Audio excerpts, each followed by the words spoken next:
No one could have predicted that the most famous watch brand would buy the largest watch retailer. We're talking about something huge. Rolex, the super famous watch brand, did something surprising. They bought Bucherer, the biggest store for watches.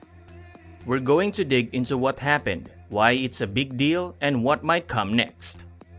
Keep watching to find out the secrets behind this watch world shakeup. By the end, you'll get why this isn't just about watches. It's a game changer that could change how we think about timekeeping. Imagine you want to succeed in the future, like getting a good job or achieving your dreams. If you only stick to what's familiar and never try new things, you might actually miss out on opportunities. This is a bit like playing a game too safe and ending up losing in the long run. In a world that's always changing, it's important for companies like Rolex to take risks and do things differently if they want to do well and stay ahead of others. And speaking of staying ahead, something really important just happened in the world of fancy watchmaking, and it's going to change tons of things.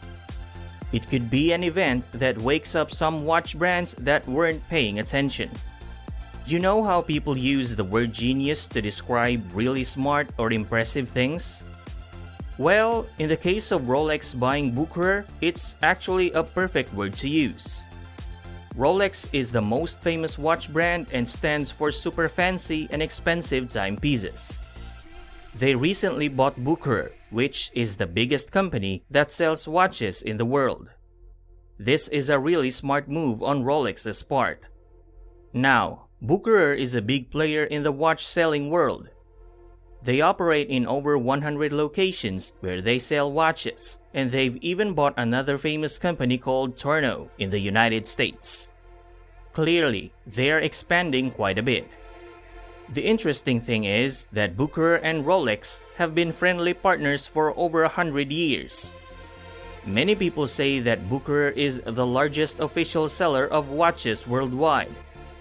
Out of those 100 plus locations, more than half will be selling Rolex watches, and a little less than half will be offered to Tudor, which is connected to Bucherer.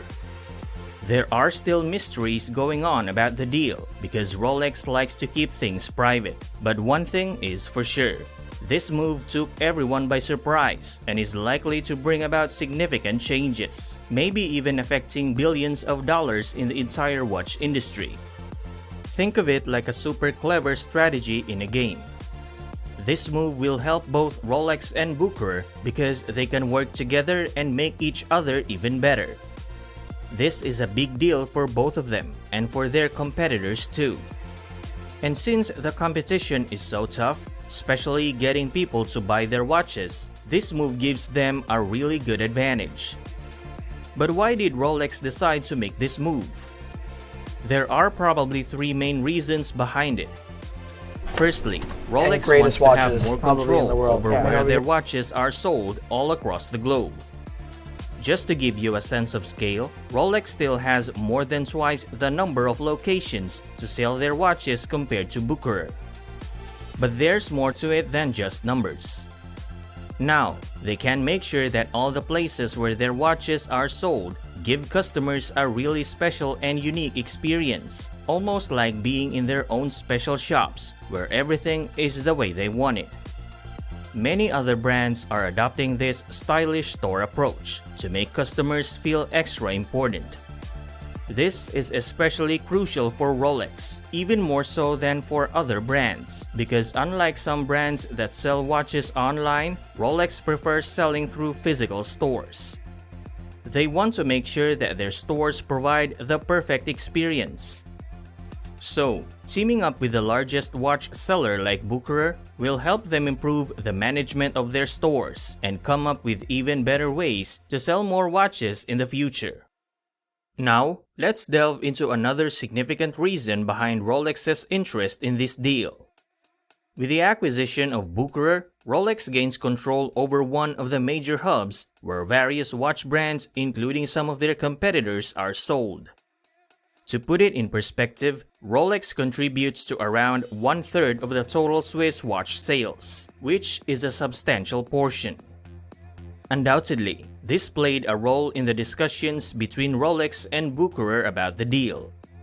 It's quite likely that a significant portion of Bucherer's earnings comes from selling Rolex watches.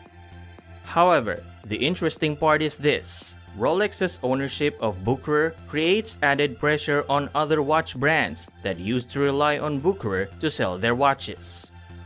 These brands probably aren't very pleased that Rolex now has influence over this important selling spot, which holds great significance in the watch industry. Think of it this way: Rolex now essentially holds the reins of a place where many brands go to sell their watches. Additionally, Bucherer is crucial for other brands like Patek Philippe, Omega, and Breitling. As a result, major changes are on the horizon. Moreover, this deal also strengthens Rolex's position in the places where watches are sold. Imagine walking into a store and seeing a special section on the back wall exclusively dedicated to one brand. It's like a mini store within the larger store. Brands compete to secure the most space on this special wall. They also care about being near the store's windows or being positioned next to specific brands. All of these factors contribute to enhancing their brand's image and importance. So, you can reasonably predict that both Rolex and Tudor will gain substantial benefits from this arrangement. It's like Rolex securing the prime location in a store without having to share it with other brands, especially their rivals. So, how the other big sellers might respond to Rolex's move? Well, it's going to stir up a lot of conflicts among the major players in the watch selling world. No doubt, if you're in a market where there's a Bucherer store, getting your hands on Rolex watches might not be as easy as before. This is definitely a concern for brands like Watches of Switzerland and other significant local sellers. Some smaller markets might not feel the impact as strongly because Rolex might not see the need to open special stores there. However, if you're in a really important market, you're going to see this situation play out even more intensely, with Bucherer having more control over who gets to sell Rolex watches. Another thing that's likely to occur is that Rolex, along with its partnership with Bucherer, will keep expanding its presence in existing stores and even venture into new locations. Having Bucherer as a partner who knows the ins and outs of the retail world will make this growth process happen more swiftly. Now, here's something to ponder. How will other watch brands react to all of this? Some believe that they're going to stick even more closely to the stores they're already working with. If they can, they might try to get their watches into special boutique-style shops, especially in the important markets. They'll attempt to rely less on big sellers like Bucherer and instead focus on finding their own significant partners. As for regular buyers, they will not notice a significant change due to this shift. However, you might observe more Rolex watches in Bucherer stores and fewer in other stores, although we can't say for sure just yet. So what do you think of this move by Rolex? Let me know what you think in the comment section below. And as always, thanks for tuning in, and if you haven't subscribed to Luxury Focus yet, now is the time to do it, so you'll never miss any important news in the world of timepieces. See you next time!